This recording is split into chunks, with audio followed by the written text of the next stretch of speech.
Ciclo A, semana 23, 23º domingo del tiempo ordinario. Evangelio según San Mateo, capítulo 18, versículos del 15 al 20. Jesús dijo a sus discípulos: si tu hermano peca, ve y corrígelo en privado. Si te escucha, habrás ganado a tu hermano. Si no te escucha, busca una o dos personas más para que el asunto se decida por la declaración de 2 o 3 testigos. Si se niega a hacerles caso, dilo a la comunidad. Y si tampoco quiere escuchar a la comunidad, considéralo como pagano o publicano. Les aseguro que todo lo que ustedes aten en la tierra quedará atado en el cielo, y lo que desaten en la tierra quedará desatado en el cielo.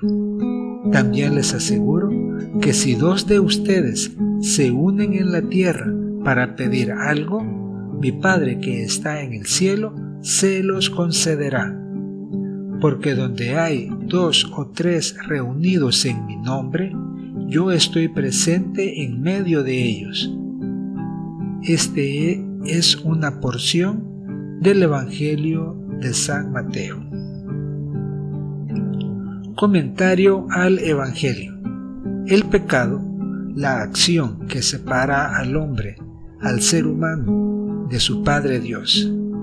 La historia del pecado está a la par de la historia del ser humano. Pecar, ofender, se vuelve en nuestros días con tanto laicismo en una cortina de humo. Para los que viven fuera de una religión y creyendo solo en Dios, el pecado es un invento de las religiones. Es algo del pasado, de cómo las religiones han ido evolucionando. Es algo histórico, a lo que actualmente se piensa y se dice. El progreso del ser humano ha permitido que dicha palabra ya no tenga el impacto que debe de tener en los cristianos. Muchas religiones están claras en que el ser humano ofende a su Dios supremo y que debe redimirse para ser perdonado. Igualmente, la religión católica adoctrina a sus seguidores para que conozcan el pecado, lo aborrezcan y, habiéndolo cometido, se arrepientan por medio del sacramento de la reconciliación y obtengan el perdón necesario.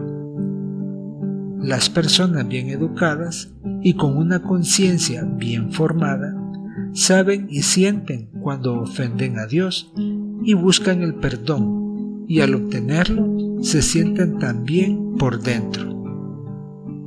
El pecado, en su esencia, es una falta a sí mismo y con más repercusión cuando se actúa contra una persona. Ofender, dañar a otro ser humano es un acto que desde el interior de la persona que peca, éste nace, se acepta, se ejecuta y como resultado de la acción es una ofensa contra el prójimo.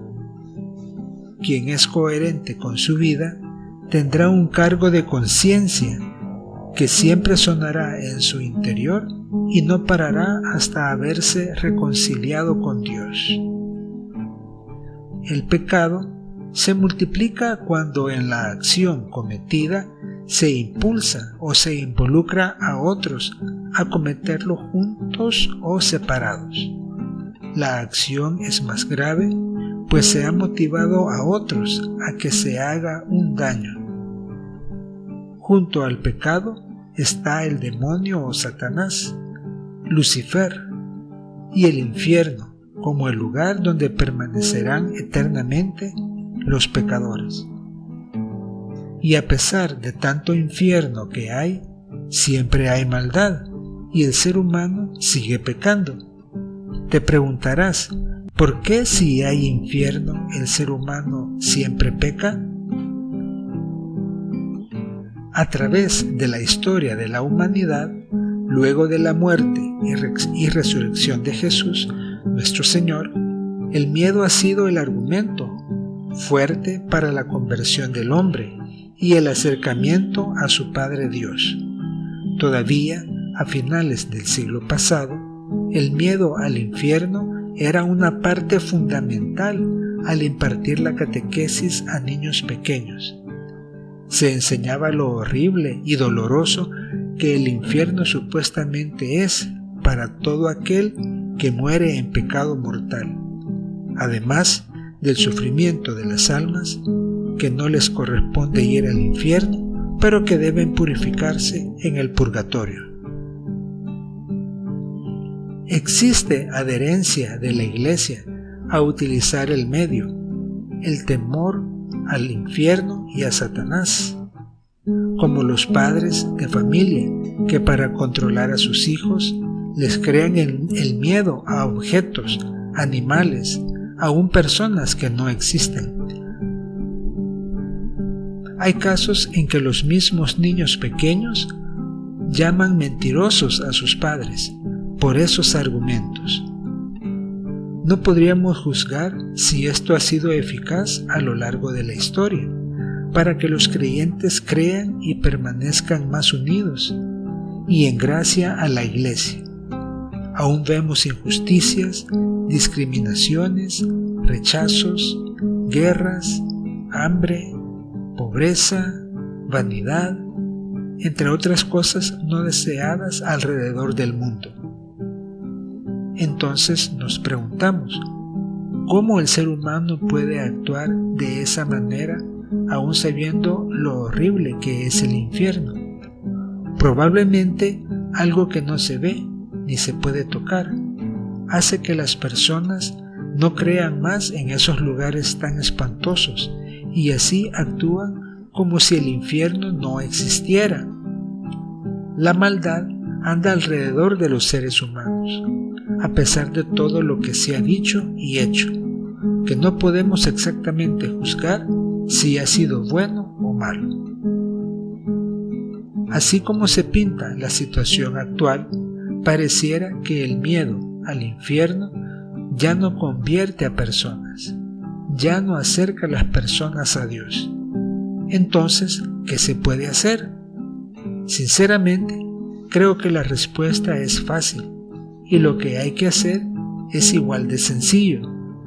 En lugar de inculcar el miedo al infierno, todo sería diferente si enseñamos a amar a Dios, a Jesús, al Espíritu Santo.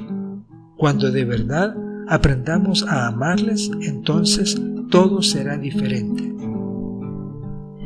¿Quiénes deben enseñarnos a amar a Dios?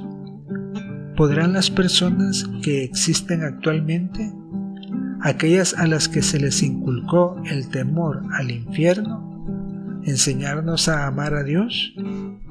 La respuesta no es fácil de responder. Expongamos un escenario que nos pueda ayudar a responder la respuesta y encontrar una esperanza. Supongamos que no hay personas que nos enseñen a amar a Dios, pues todos saben solo tener temor al infierno.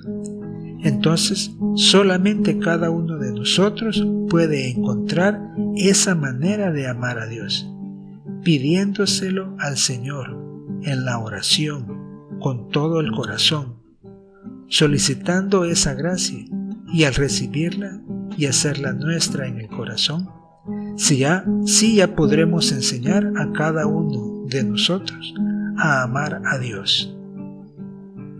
Aprender a amar a Dios. Planteamos dos casos. Uno, enseñanza a niños pequeños. Desde corta edad comenzar a mostrar cómo amar a Dios. Enseñar que Dios es amor. El deber de amar a Dios amando al prójimo. Cuando estos niños crezcan y lleguen a la adolescencia y pasen de esa edad, amarán a Dios en su vida y no les preocupará el infierno, y en cierto modo la carga pecaminosa en ellos tendría que ser mínima. 2. Enseñar a amar a Dios a las personas grandes o ya de años. Con más años cumplidos, la tarea se volverá más difícil, pues pesará mucho la carga emocional y sentimental que ocupa el temor al infierno en la persona, pero no será imposible lograrlo. Requerirá de más esfuerzos de parte de las personas que lleven a cabo tal propósito. Si tu hermano peca, ve y corrígelo en privado, ordena Jesús en el Evangelio en español y en italiano. Primeramente, hay que relacionar con respecto a mirarse la viga, el tronco que hay en mi ojo, para mirar la paja que hay en el ojo del prójimo. Debemos verificarnos si tenemos la suficiencia moral para corregir y luego revisar la manera en que lo hacemos, guardando siempre la educación, el respeto, la cordura, sin gritos, ni regaños, ni juzgamientos, ni reproches, nada que sea negativo a la reacción que pueda producir en el hermano. Recordemos que Jesús no dijo nada negativo a la mujer que perdonó cuando la acusaban de adúltera. Es más, ni yo te acuso, le dice, y con mucho amor y cariño le dice que se vaya y que no peque más. Si Jesús, que es a quien ofendemos, perdona con amor y cariño, ¿quiénes somos cada uno de nosotros, sino igual a cualquier pecador? Entonces no tenemos la potestad de regañar, de gritar, de ser groseros, discriminativos con los pecadores. No podemos. Jesús no quiere eso de nosotros. Si tu hermano ha cometido un pecado contra ti, dice el Evangelio en francés, portugués e inglés, es más directo en cuanto a la situación a tratar y aún así la recomendación es igual. Todo pecador tiene la libertad de seguir en el pecado o de salir de él. Si no sale de él, no tenemos que hacer cosas negativas contra él. Tampoco tenemos esa potestad, no tenemos ese derecho de ser negativos. Considéralo pagano o publicano, termina diciendo Jesús. Hay que rezar mucho por él. Eso hay que hacer para lograr la conversión, para lograr ese cambio y que busque la reconciliación con Dios. Ese es un gran acto de caridad con el hermano, con el prójimo. Si lo abandonamos, no estaríamos practicando la caridad. Lo complicado consiste en que a los apóstoles les da la potestad de atar y desatar aquí en la tierra, e igualmente repercutirá en el cielo. ¿No sería conveniente, por tal potestad, abandonar a los que no quieran reconciliarse con Dios? Se debe rezar mucho por ellos y tener siempre la esperanza, según la fe y la caridad, que el hermano, que el prójimo logrará la reconciliación.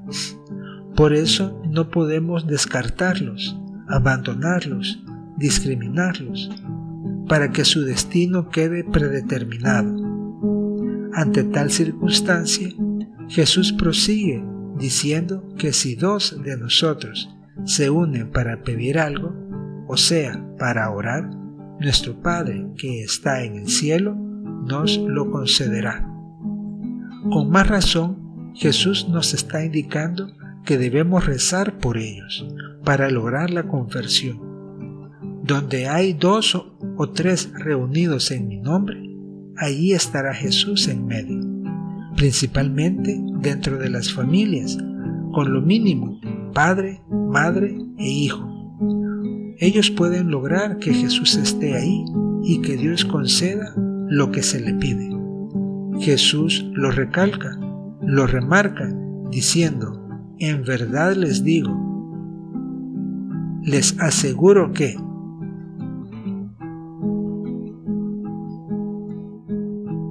Oración de sanación. Cierra los ojos, respira tranquilamente y toma tus dos manos, como si estuvieras tomando la mano de Dios. E imagínate que Dios está poniendo su otra mano sobre tu cabeza si tú eres el enfermo, o sobre la cabeza del enfermo por el que haces esta oración de sanación. Escucha y luego repite con toda la fe posible. Dios Todopoderoso, mi Padre y Padre de, aquí dices el nombre del enfermo. Te suplico perdones nuestros pecados, nuestras faltas hacia ti, por las sagradas Escrituras. Conozco que tu Hijo Jesucristo sanaba a las gentes de sus males y enfermedades. Dios Todopoderoso, te suplico, sanes a, aquí dices el nombre del enfermo, quien está padeciendo la enfermedad. Dios Todopoderoso, considera la bondad de este enfermo, el amor a sus seres queridos, la ayuda que ha prestado a muchas personas.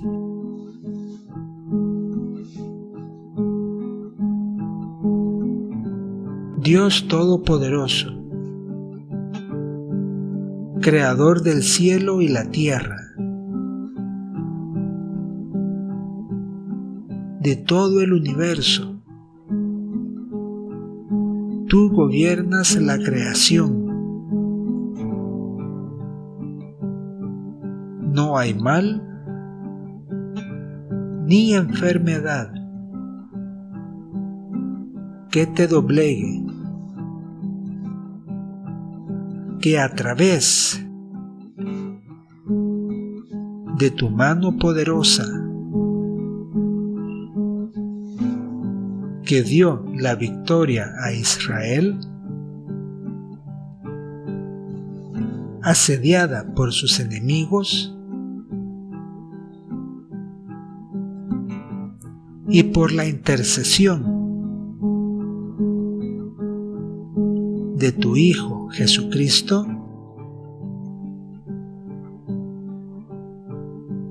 te suplico sanes a, aquí dices el nombre del enfermo.